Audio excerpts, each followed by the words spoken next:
Wall Street Wrap-Up is supported by Bamboula's, featuring live music and coming soon, tapas and wine upstairs. Bamboula's, the heartbeat of Frenchman Street. This week on Wall Street Wrap-Up, the long-term credit rating of the United States has been downgraded by one credit rating agency. So, will more follow? Plus, what will lower credit mean for the country, such as borrowing costs and a ballooning national deficit? But also, what does it mean for you? And the government released their jobs report showing how many jobs were added and in what sectors for last month. We'll tell you, including the unemployment rate and just how many people are now re-entering the job market. And are there more people sitting still on the sidelines? Well, tonight we're going to be talking jobs, how to get them, how to keep them. Plus, do employees or the employer have the upper hand in job demands? Tonight, we're going to be talking with the CEO and founder of LaSalle Network's Tom Gimbel. Forbes magazine has named LaSalle best professional recruiting firm in the country, and Fortune magazine named LaSalle the best medium workplace to work. We'll have the CEO and the founder of us with us tonight. I'm Andre Laborde. We've got these stories and more. It's Friday and it's time for Wall Street Wrap-Up.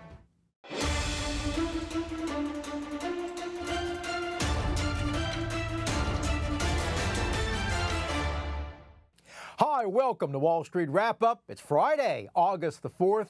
Well, this week, one month ended and another began. Credit rating agency Fitch has downgraded the long-term credit worthiness of the United States, citing the erosion of governance, such as the continuing raising of the debt ceiling, rising deficits, and fiscal challenges, such as the upcoming insolvency of the Social Security and Medicare systems if it's not addressed. Now, the size of the debt has doubled since 2007, and with escalating interest costs, the size, if not addressed, is going to only accelerate. Plus, the possibility of the country still slipping into a recession, where the GDP will be dropping and instability of paying off government debt that is owed is now a major concern by either prioritizing paying government programs or paying the interest costs that are even growing higher. Well, the highest rating you can have is a AAA, but with a drop of a credit rating, higher interest cost will now be added to what the government already pays. So what does that mean for you? Such as, an example, the higher cost a homeowner would have or should have is at 21%. Now that's the principal that their interest and that their income is going towards home ownership. But new buyers today, with rising interest rates, will be having a greater percentage of 36% going towards their home payments. And speaking of home ownership and payments, the new 30-year fixed rate for buying a home today is now at 7.2%. That's up, by the way, 2.25% in just the last 30 days alone. And by the way, it's almost a certainty to continue to go even higher. Well, how did our money do this week? All stock sectors ended in the red for the week.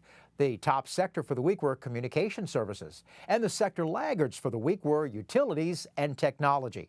A top stock for the week were Amazon and the NASDAQ. They posted the worst week since March.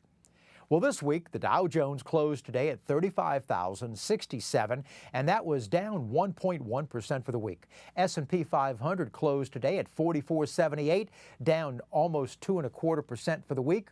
And the NASDAQ, they closed today at 13,909, which was down 2.8% for the week. And today, the Bureau of Labor Statistics released unemployment and hiring data for last month, July. The country picked up 187,000 jobs last month, but they had to readjust downward jobs for May and for June by almost 50,000 jobs. Now, the unemployment rate for July was at 3.5%. The labor participation rate is now at 62.6%.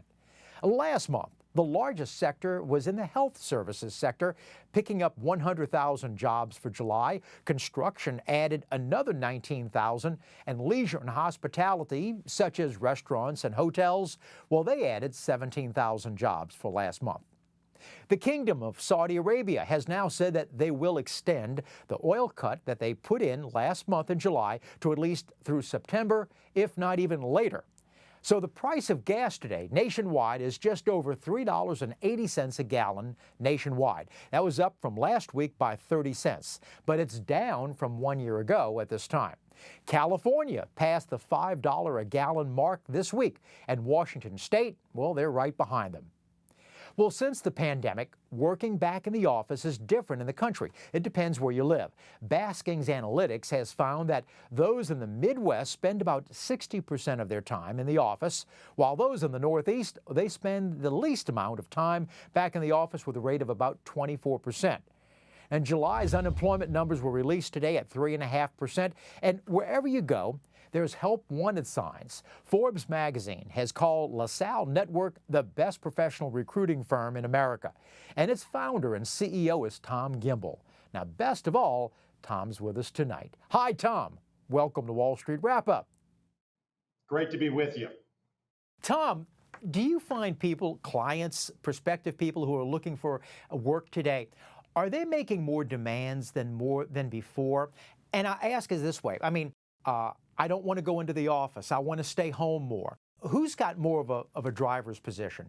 Well, I think now it's returning back to a more typical situation where the employer sets the boundaries of what they want. But for the past 2 years, since 2021, it's really been the employee in the driver's seat. Now, part of that was obviously due to the COVID pandemic and employees being afraid and not wanting to go in. Now we're in this situation that employees just feel, hey, I can say what I want and I'm going to get it. And when you have record low unemployment like we do right now and continue to have, there is a little bit more power that the employee has. But over the course of the past 6 months, we've seen that greatly return to normal, where employers are saying we want people in the office, or at the very least hybrid 2-3 days a week in the office, and employees are going along with that program. Do you find that Zoom is more harm than good, or more good than harm? And here's where I'm thinking. You know, we talk about diversity in the workplace, and diversity is good. Okay, diversity, whether it be in gender, religion, or whatever, in the next cubicle. But today with Zoom, we're not getting that, or other things. What are your thoughts on Zoom? Yeah, I think a couple things. I think number one, Zoom is a net positive. I think the fact that we can have conversations, heck, like we're doing right now, that's much more technologically savvy without me having to go into a studio. I think for companies that have offices in other cities, it's a great thing versus a traditional conference call. So I think that that's a positive. Now, on the social issues that you mentioned, I'm a big proponent in what you said, and I think that being in person, now there's people who will say, hey, you can hire people of color because now you have outreach where they can work remotely from where they live, so you can get more people of color, more women, more different age brackets. I disagree with that. I think you may have more exposure to people, but they're still working remotely, and the impact of diversity isn't hitting one another and isn't hitting the company. And I think that when you have to sit next to somebody at a desk, when you have to go into the cafeteria, when you're at a company event, and you're learning about people's ethnic backgrounds, the gender diversity, age differences, when you're going out for a beer after work, when you're having coffee in the lunchroom, I think all of those things are what create empathy, and it creates understanding and knowledge. And so I really believe that we shouldn't divert to Zoom out of ease. We should use Zoom when there's no other choice. Tom, I'm also thinking of the area of, let's say, new workers, whether it be in sales or whatever. The younger worker learns from the older worker, or the person who's been in that position longer, of what to do or also what not to do. Yeah, I think it really diverts back to our employees company first or individual first. Mm-hmm. And a lot of people say, well, new people need to learn. Well, who do they learn from? Just like you said, they learn from more experienced professionals in their space.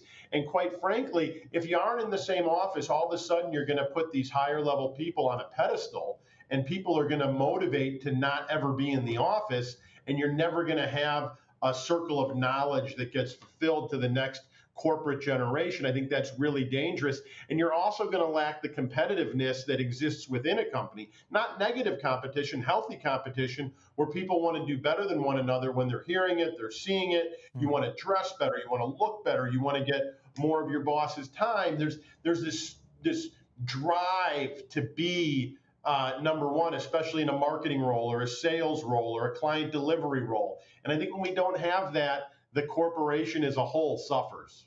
Do you find that all type of sectors are hiring right now? And here's what I'm thinking of. We hear of the tech sector is laying off employees, but we also find that hotel, restaurant, tourism is in badly need of employees. So what big tech did, and it's not all of technology, it's big tech, right? We saw it with Netflix and we saw it with Google, and Microsoft just laid off more folks, and Salesforce. What they're doing is they're using, listen, the economy right now, record low unemployment, stock market's high. You tell me where there's an economic problem. There isn't one.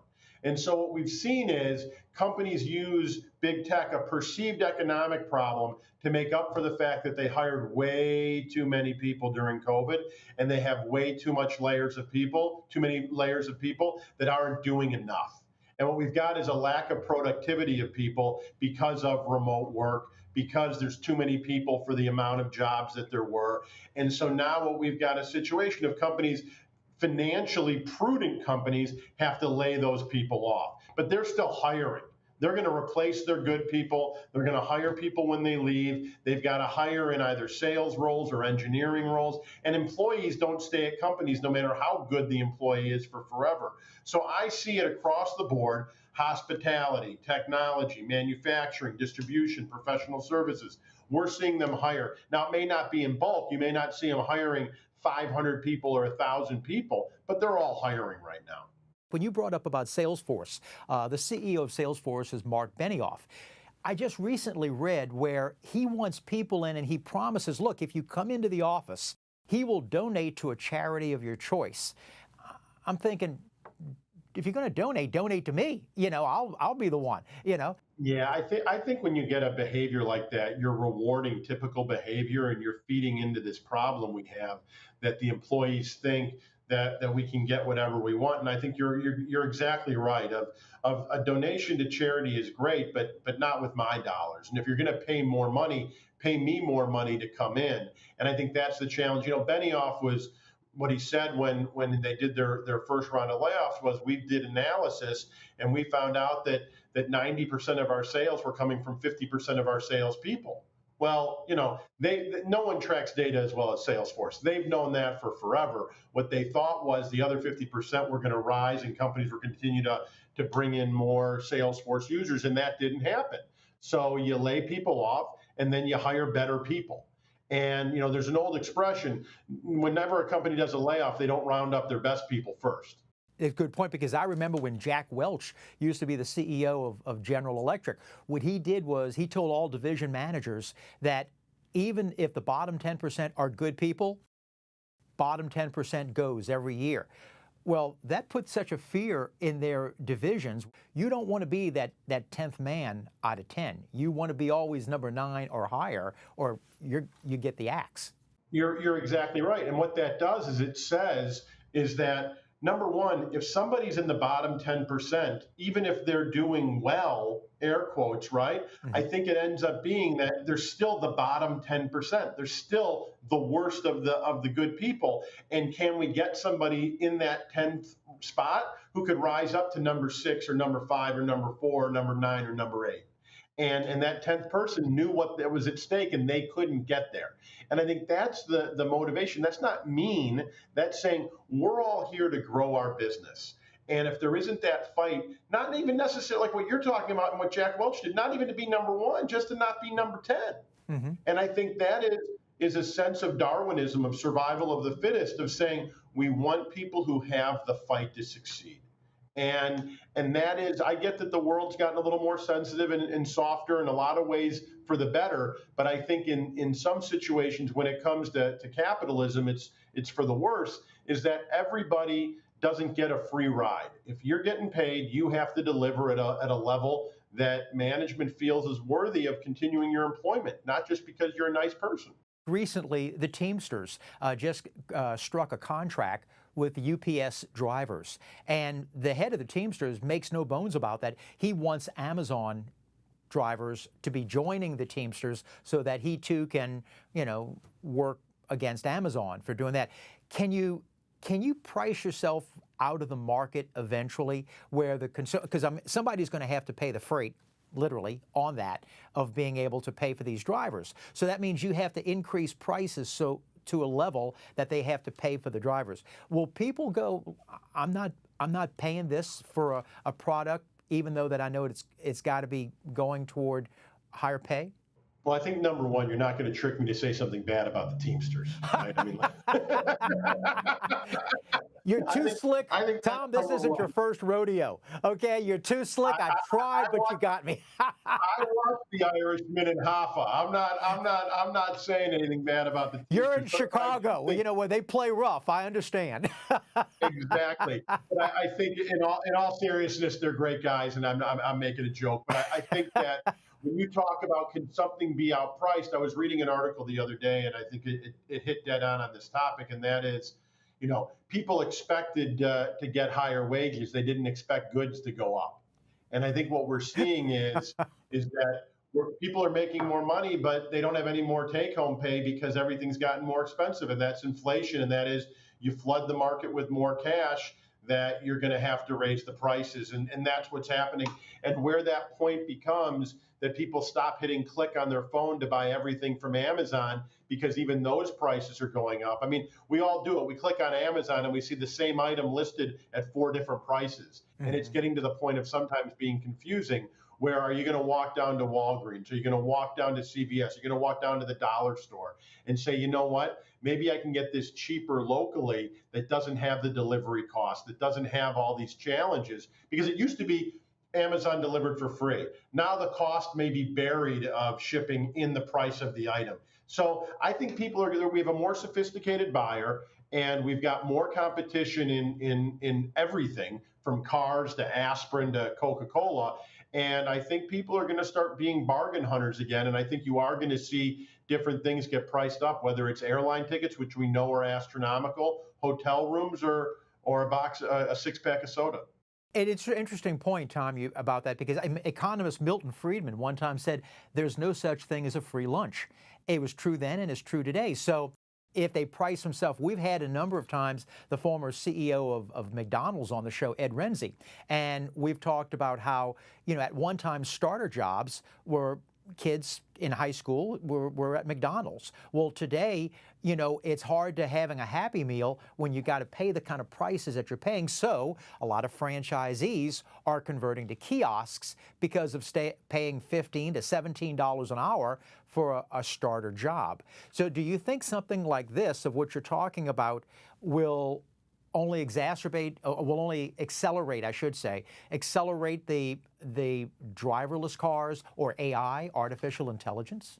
Yeah, I think there's a couple layers there. I was reading something the other day, and it said people don't love electric cars, people love Teslas, right? Sure. and there's a reason. Why is there a tip jar at Starbucks but not a tip jar at McDonald's, right? Why do we have these perceptions that certain jobs are worthy of a tip and certain jobs aren't, when they're basically the same things? Why is one car something I want and another car isn't? I think what we are getting to the point of that if something can be automated, why wouldn't we do it, right? And I think I always draw the comparison to our own homes. If I didn't have to pay somebody to cut my yard and I could buy a machine that did it for free or that did it autonomously, would I do that and save the $30 a week or whatever it costs? I probably would. Mm-hmm. And I think those are, to pay $15 to have somebody walk my dog in Manhattan makes sense. To pay $45 to have somebody walk my dog in Manhattan maybe doesn't. And I do believe that there is a point of return, not a point of no return, but a point of return where things get to be too expensive that people look for alternatives. The alternative is either A, doing it yourself, mm-hmm. or B, automating it. And I think that when we get the opportunity to automate things, we do it for ourselves personally. And if that's the case, it'll end up happening in jobs. But I don't think it's the end of human beings working. I think it just creates other jobs. Yeah. There was a recent article I think it was an op-ed in the Wall Street Journal about a week ago. And it said, basically the op-ed said, we need more immigrants because the birth rate is going down. Well, based on what you're saying, and with autonomous AI and machinery, Are we going to need, and I know it sounds bad because you always want to build up more people in a country, but do we really need the employees if we're going to be having either machines or AI or other things that will now take the jobs away from what people are having to do now? No, I think we most definitely will, and I think there's so many different sides of immigration, but I think if cars become electric, then you're going to need more electricity. You're going to have to man the grids. There's going to be more technical jobs on that side of things. If you have AI doing something, you're going to have computers that, what does AI run on? A computer. You're going to have more computers break down. We're going to have to produce more computers.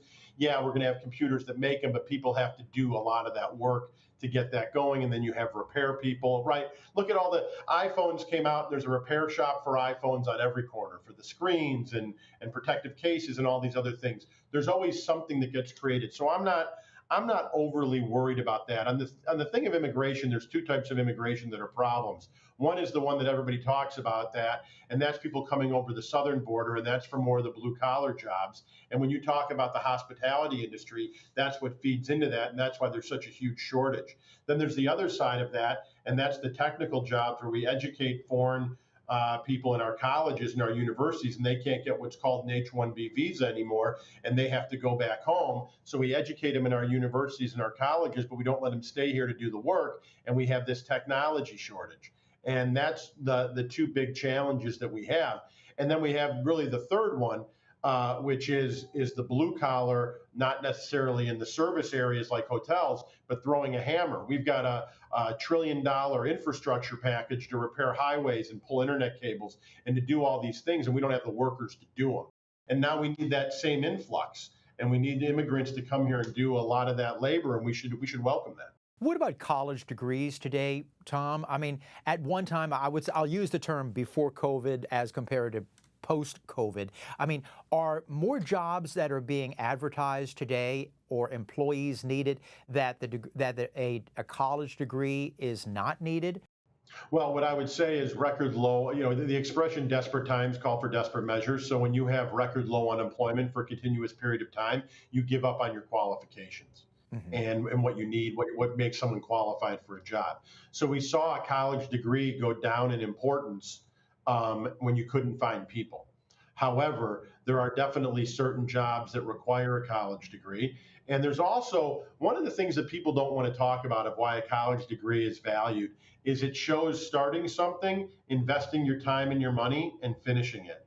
And there's a lot of people that will start a college education, spend $20, $30, $40, $50, $60,000 or more, and not finish. And it shows a lack of fortitude and a will a determination to finish that. And I think that you see, what I see in my job every day is a lot of job hoppers and people who don't stick with companies, and they're quick to point blame at everybody else why it didn't work out. The boss was unfair. The company wasn't doing well. I didn't like the trajectory of the department.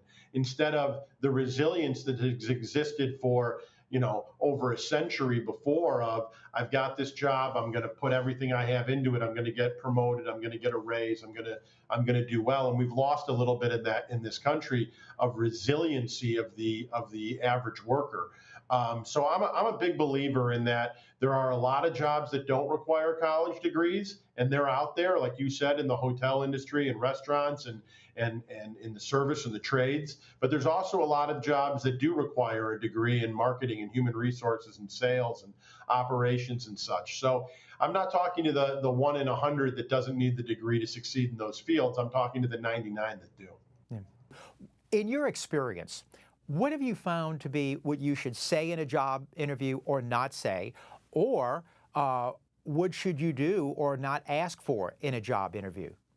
Yeah, I think number one, you can never fail at knowing you. And I think that when a lot of people want to embellish their accomplishments, they go into on paper, they go into an interview and they fail at themselves. What comes out of their mouth is contradictory to what's on paper. Mm-hmm. So I believe that you really need to be honest about what you achieved for two reasons. Number one, it's always good to tell the truth and number two, because you're going to be held to achieving what you said you've done someplace else. And the quickest way to lose a job is not do what you say you could do.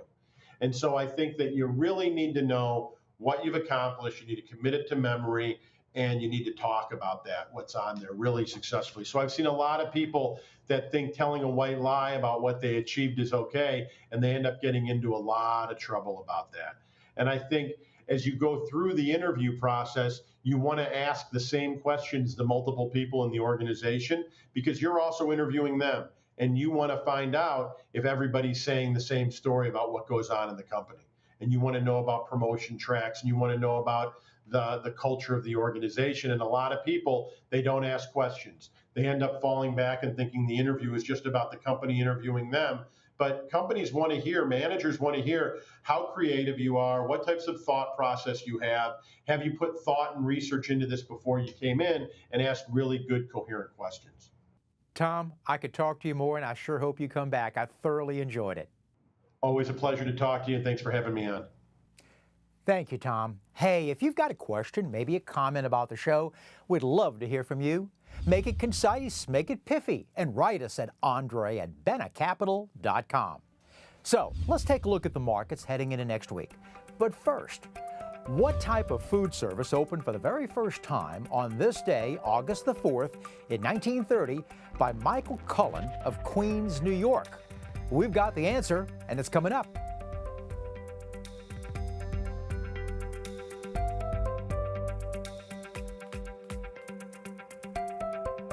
Well, what type of food service opened up on this day, August the 4th, in 1930, by Michael Cullen in Queens, New York?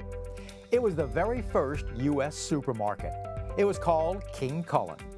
In fact, a little bit of this, Michael Cullen was the son of Irish immigrants, and he was fed up trying to persuade his boss at the A&P and then at his next job at Kroger's that grocery shoppers would actually like to serve themselves if someone would build a bright, roomy, organized store.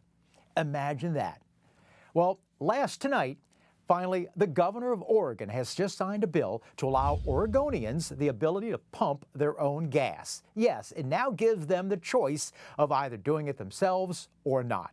And the first time, by the way, in 72 years that's changed. That leaves only New Jersey as the only state to restrict pumping it yourself. That would be a good trivia question. And that's a wrap-up on Wall Street Wrap-Up.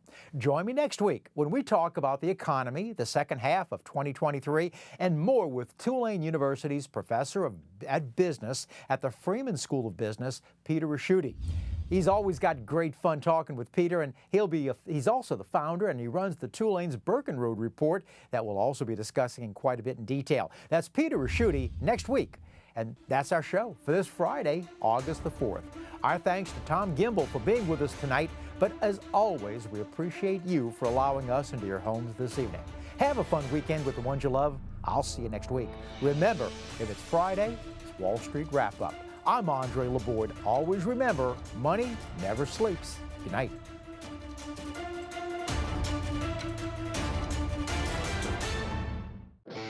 Wall Street Wrap-Up is supported by Bamboula's, featuring live music and coming soon, tapas and wine upstairs.